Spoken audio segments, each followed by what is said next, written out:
Hello, children. Today we are going to study a new chapter, chapter number 4, The Ashes That Made Trees Bloom. This is from your honeycomb book.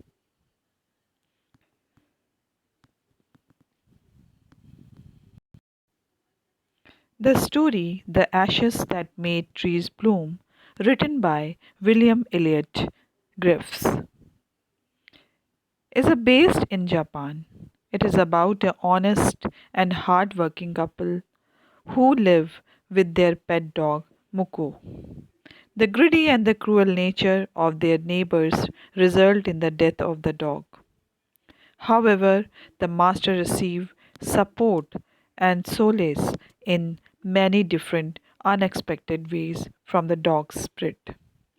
The story explains that the people are known by the deeds they perform, just like a tree which is known by its fruit and leaves. It shows that if people are kind to other people and animals, they tend to be happy. If they are greedy and cruel, they will be unhappy and sad.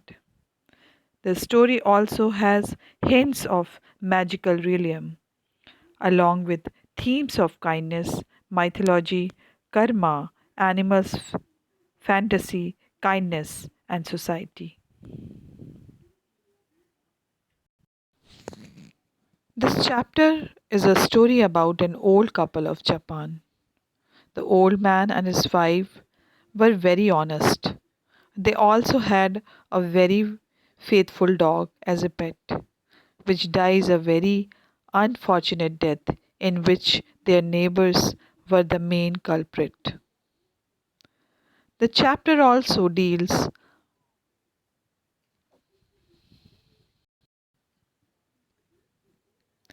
largely with supernatural elements, where the dead pet dog helped its master in attaining various monetary gains, which eventually lifts the financial condition of the old couple.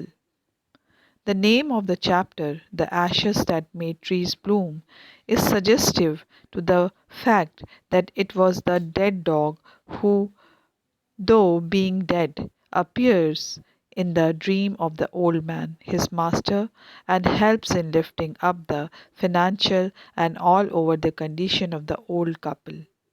The dog helps in blooming the tree at the cost of its own death. Now I am going to read the first paragraph of this story. In the good old days of the Dimers, there lived an old couple whose only pet was a little dog. Having no children, they loved it as though it were a baby. The old dame made it a cushion of blue crepe, and at mealtime Muko, for that was its name, would sit on it as snug as any cat.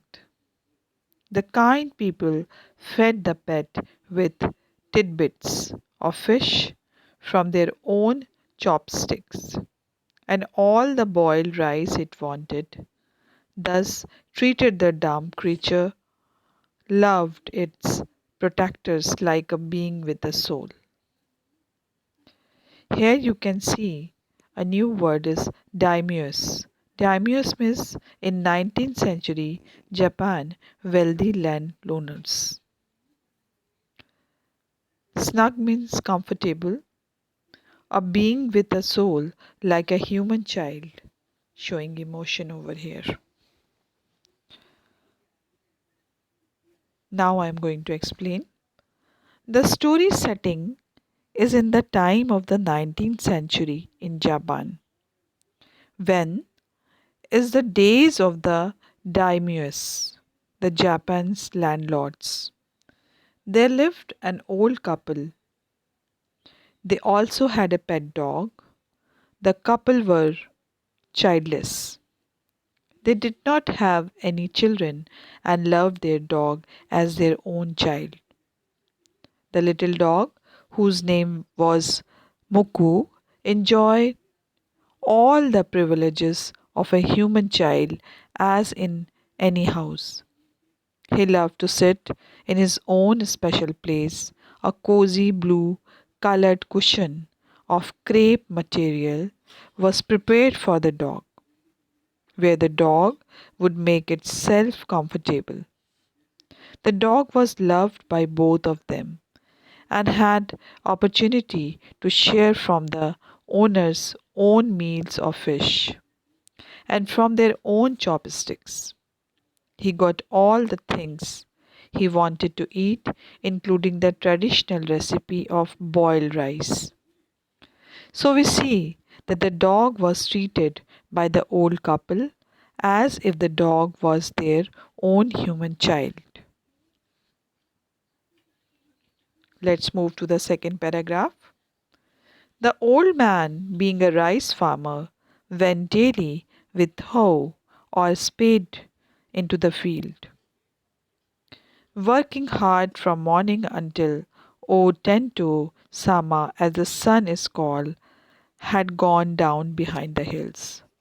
Every day the dog followed him to work, never once harming the white heron, and walked in the footsteps of the old man to pick up the worms. For the old fellow was patient and kind to everything that had life, and often turned up a sword on purpose to give food to the birds. The old man was a farmer who earned his living through rice farming. Rice, being a traditional recipe, gave the old man earning to live with in his old age.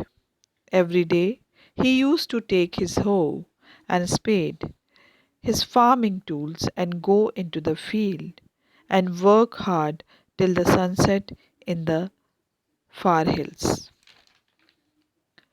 All through the day, the dog would be beside his master, walking, playing, sitting, and following the old man wherever he went. While tilling the field, the old farmer never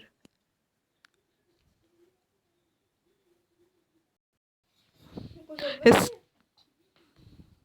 tilling the field, the old farmer never scared away the birds and the herons, white duck like bird, who were always beside the farmer in order to pick up small insects or worms from the plowed field. On many occasions, the old man was generous enough to turn over a piece of mud to help the heron pick up the worms beneath it. So we see how caring and simple hearted and a truly gentleman this farmer was. Let's move to the third paragraph. One day the dog came running to him, putting his paw against the legs and motioning with his head to some spot behind. The old man at first thought his pet was only playing and did not mind it. But the dog kept on whinnying and running to and fro for some minutes. Then the old man followed the dog a few yards to a place where the animal began a lively scratching, thinking it was a possibly a buried bone or bit of fish. The old man stuck his hoe in the earth when lo, a pile of gold gleamed before him. Now I am going to explain this paragraph. One day, as his daily routine was, the old farmer got ready along with his family farming tools and reached the field along with his dog and started working. His dog was restless that day and kept going to a certain spot in the field, and then came to the farmer. He kept doing this for a while. At first, the old man thought it was nothing, but the dog insisted, as if the dog wanted the master to come and visit the spot in the field. So finally, the old man followed the dog to the spot where the dog had already reached. As the old man was there, the dog started digging with its paw. The old man thought that there was some eatable like a bone or a dead fish was beneath the soil, which the dog wanted to have. So he struck the ground with his digging tool. As no sooner had he struck the ground up, came a pile of gold coins from the ground.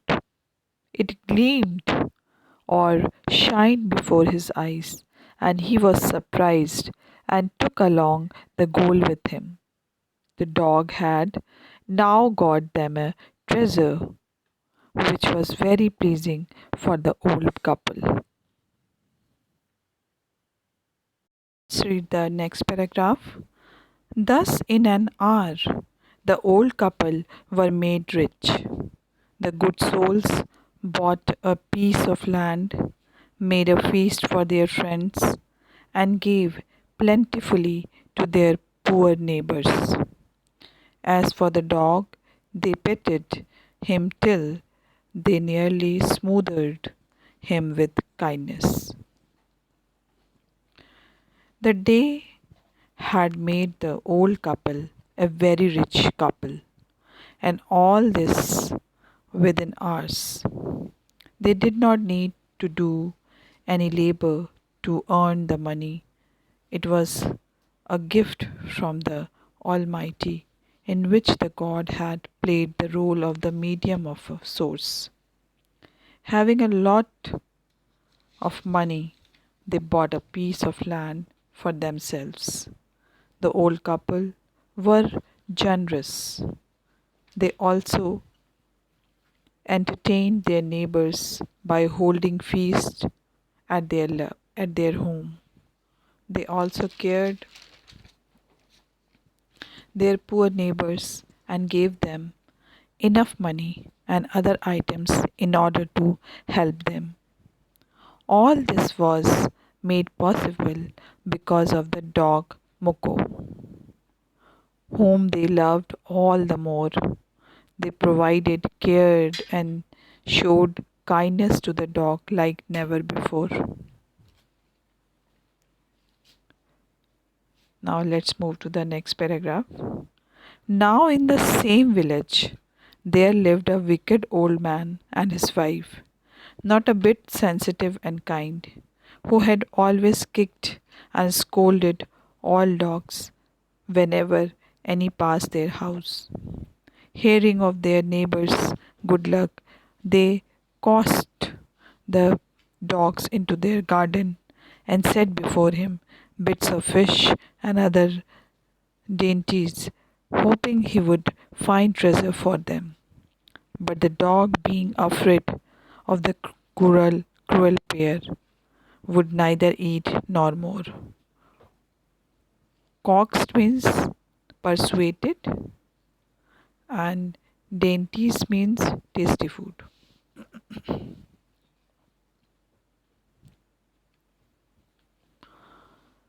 In the same village, there lived another couple as neighbors who were very wicked at heart and always found a way of hurting Moko as well as other animals. Both of them were of the same rude, insensitive, and unkind nature. They were always ready to hurt or scold the animal whom they found roaming near their house. They never gave them anything to eat. When they saw how Muku was brought good luck to their neighbor, they planned to persuade Muku to bring them the sound and good luck to them also. They started giving bits of fish and other delicious eatables to that. Muku would come into their garden and guide them to the treasure which might be buried somewhere in their garden.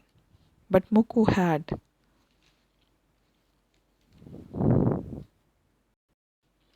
bad and hurting experiences about this couple who, on various earlier occasions, had kicked and scolded him. He was very cautious to come near to them and feared the cruel couple. The dog hesitated to come or eat from their wicked and cruel people.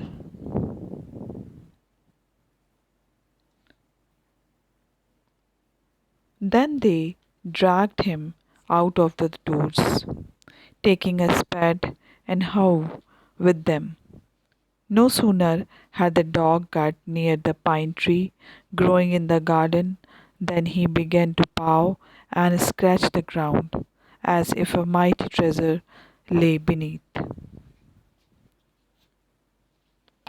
Quick, wife, hand me the spade and hoe, cried the greedy old fool as he danced with joy.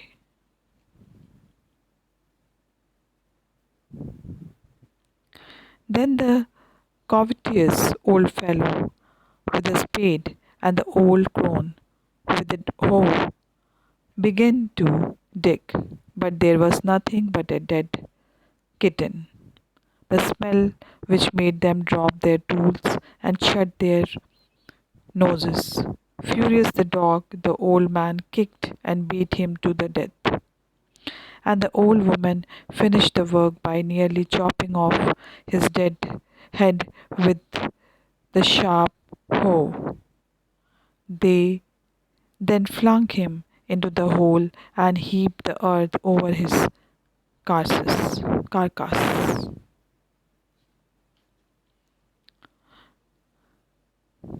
This continued for a long time, and one day Muku eventually went into the cruel people house. This was to be the fatal mistake that Meg did and would now have to pay with his life. The poor dog, first of all, they fed Muku some eatable and then dragged Muku out into the garden in order to start the secrets for the treasure. The dog moved about into the garden and then ran up a pine tree nearby and started digging with his paws. The old couple were very happy and saw that their plan of finding a treasure with the dog's help has worked out nicely.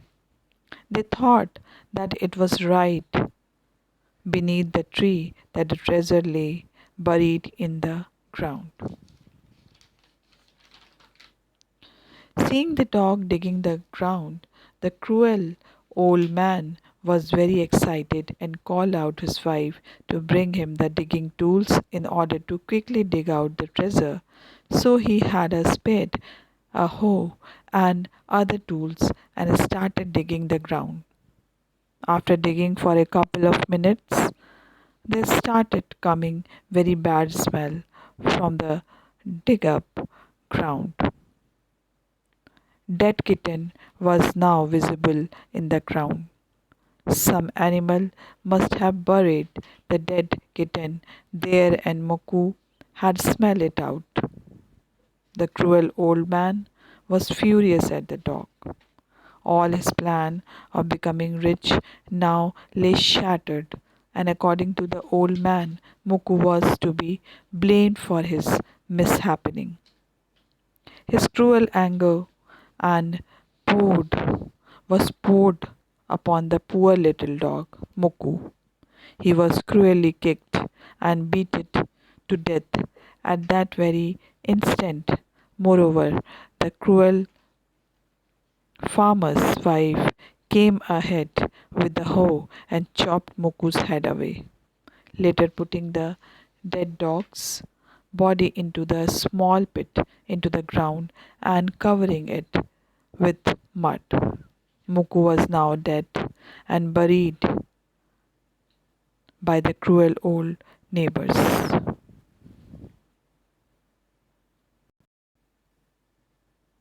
Let's move to the next paragraph.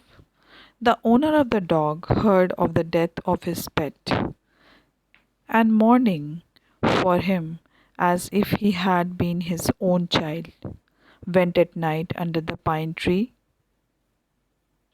He set up some bamboo tubes into the ground, such as are used before tombs, in which he put fresh flowers.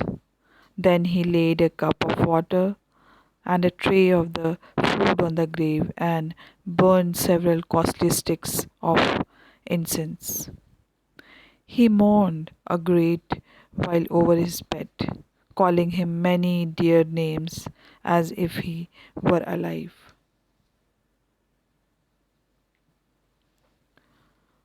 The owner of the dog searched for Muku and later learned about the death of his beloved dog at the hands of his neighbors, and who now lay buried beneath the pine tree. He was much troubled and mourned for the dog's death as if was his own beloved child. He then built a small tomb like a structure with help of the bamboo sticks beneath the pine tree at Muku's grave and visited it and put up incense candles at the tomb. He even put trays of food and water at the grave and mourned for so many days for his beloved dog Muku.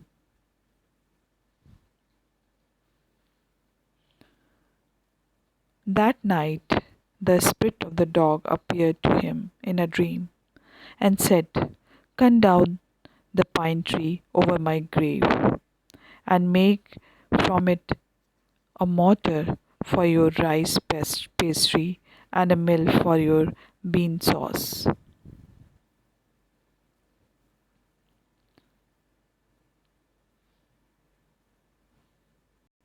ठीक है, लिखो। Hammer and handmill were made for pounding अच्छा, the और rice. Made अच्छा।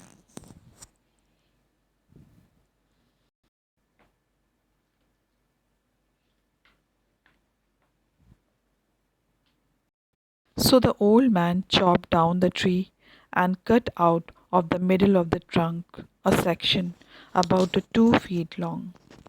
With great labor, partly by fire, partly by the chisel, he scraped out a hollow place as big as a small bowl.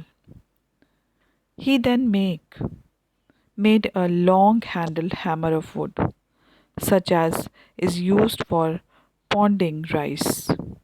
When New Year's time drew near, he wished to make some rice pastry.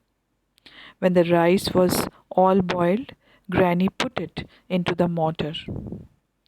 The old man lifted the hammer to pound the mass into the dough, and the blows fell heavy and fast till the pastry was all ready for baking.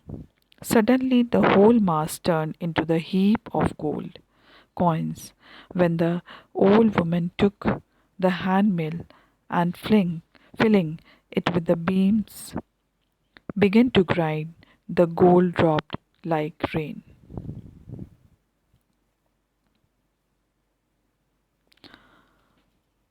Now I am going to explain. One night, while the old man was asleep, Muko appeared in his dream and asked his master to cut down pine tree where his grave was, and from the cut out tree make for yourself a wooden bowl in which you can grind rice and also make a utensils for making bean sauce.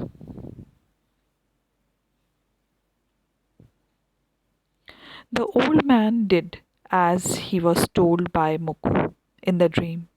He cut down the tree with a great effort, prepared the utensils out for the of the pine tree wood, a wooden bowl, a pondering hammer, and the hand mill were made for pondering rice.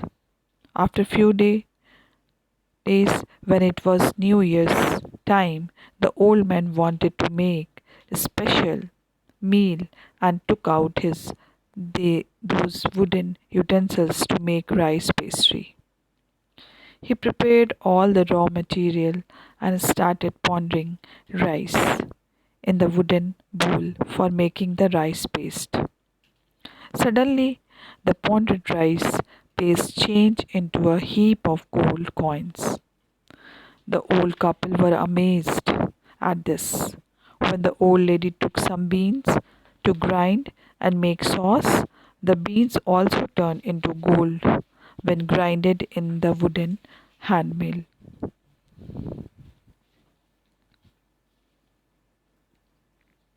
Meanwhile, the envious neighbor peeped in at the window when the boiled beans were being ground. "Goody me!" cried the old hag, as she saw each dripping of sauce turning into yellow gold, until in a few minutes the tub under the mill was full of shining mass of gold. The cruel neighbors were always envious of the gentle neighbors and were always kept eyes on them in order to find out what they were doing. They knew that they had chopped the pine tree and made a utensils out of the wood, and there was something coming up which they wanted to find out. So they kept peeping inside from the window from time to time, and on this occasion saw while peeping inside the window, here rice and bean have turned into gold when pondered in the wooden bowls and mill.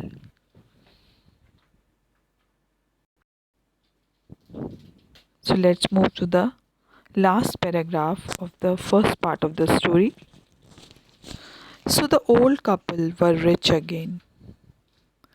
The next day, the stingy and wicked neighbor came and borrowed the mortar and magic mill. They filled one with the boiled rice and the other with beans. Then the old man began to pound and the woman to grind. But at the first blow and turn, the pastry and sauce turned into the foul mass of worms. Still more angry at this, they chopped the mill into pieces to use as firewood. Now I am going to explain. The cruel couple had witnessed the whole event from the window secretly and were now ready to try it out themselves. The gentle couple were rich because of the magical wooden utensils. So the very next morning, the cunning couple approached their neighbors and made false excuses and borrowed away the wooden utensils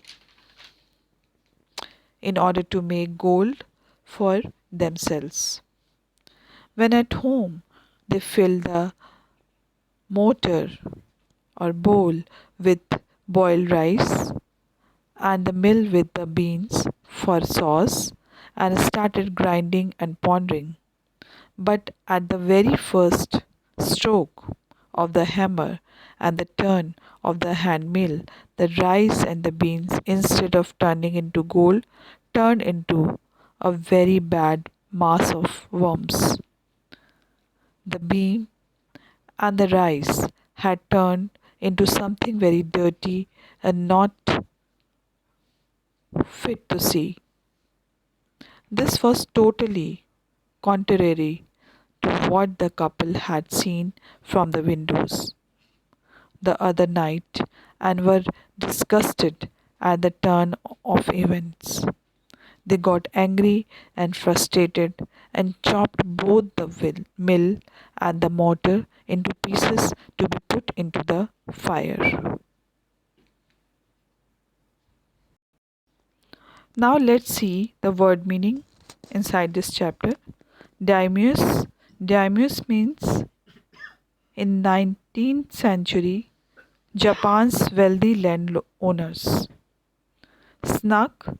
Snug means comfortable, a being with a soul, like a human child showing emotion. Turned up. Turned up means dug up. On purpose means intentionally. Gleamed. Gleamed means shone or glittered.